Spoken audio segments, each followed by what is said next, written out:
A policy lunch with Republican senators was overshadowed by a bitter feud between Donald Trump and Senator Bob Corker, who escalated his criticism on Tuesday morning, accusing the president of debasing the country with untruths and name-calling. The lunch was meant to be a unifying moment for Republicans to rally around tax reform, but the war of words between Trump and Corker instead revealed the deep fault lines that exist between some elements of the party and the president. You would think he would aspire to be the President of the United States and act like a President of the United States. But that's just not going to be the case, apparently, Corker told reporters ahead of Trump's arrival on Capitol Hill.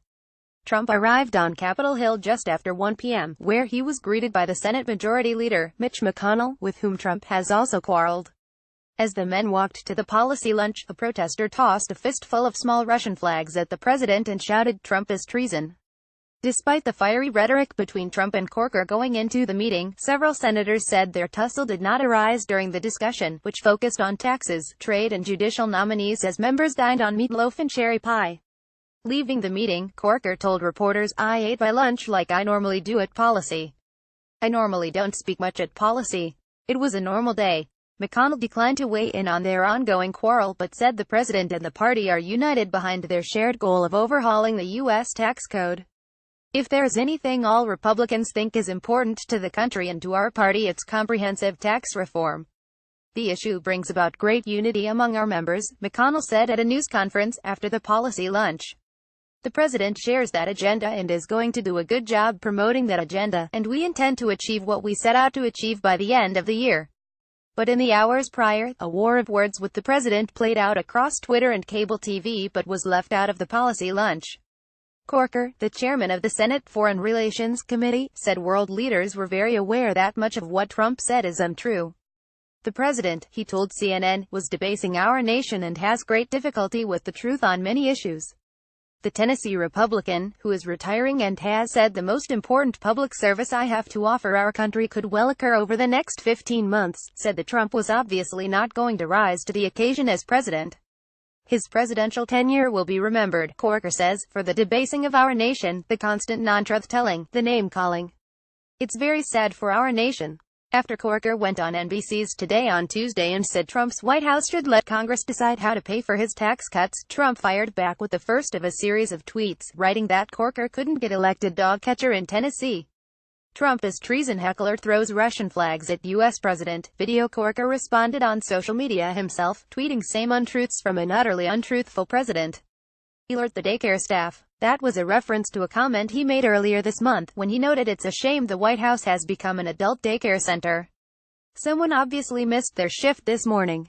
Corker was considered for both vice-president and Secretary of State and was a key Trump ally during much of the 2016 campaign. He has since become a vocal critic, claiming Trump could be setting the nation on a path to a third world war. Trump has called Corker "Little Sick Bob Corker." Later on Tuesday, the White House denied that Trump was being blown off course by the sparring.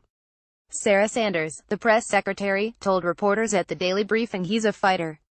"We've said it many times before, the people of this country didn't elect somebody to be weak, they elected somebody to be strong.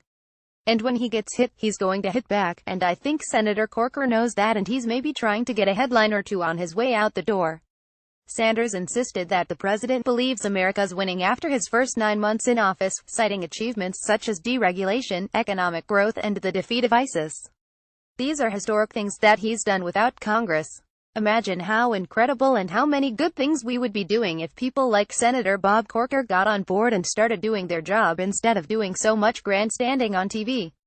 The president's latest spat with the senator came after Corker said the White House should step aside and let Congress tax-writing committees figure out how to pay for the $1 trillion tax cut Trump wants to sign by the end of the year.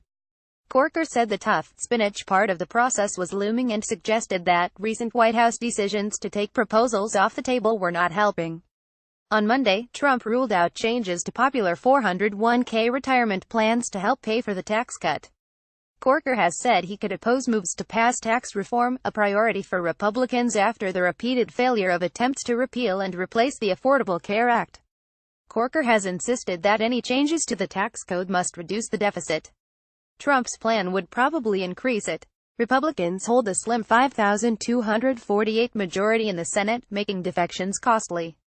Trump accused him of fighting tax cuts and mused isn't it sad that lightweight Senator Bob Corker, who couldn't get re-elected in the great state of Tennessee, will now fight tax cuts. Plus Trump claimed again that Corker decided to retire after Trump refused to endorse him and now is only negative on anything Trump. Look at his record. In a statement to The Guardian earlier this month, Corker's chief of staff, Todd Womack, directly contradicted Trump's claim.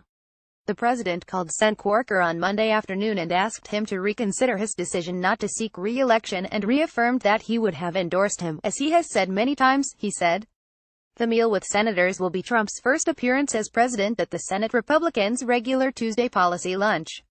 Trump has also been sparring with GOP senators such as John McCain of Arizona and the Majority Leader, Mitch McConnell, though McConnell and Trump had a joint press conference last week to try to smooth things over. The Associated Press contributed to this report.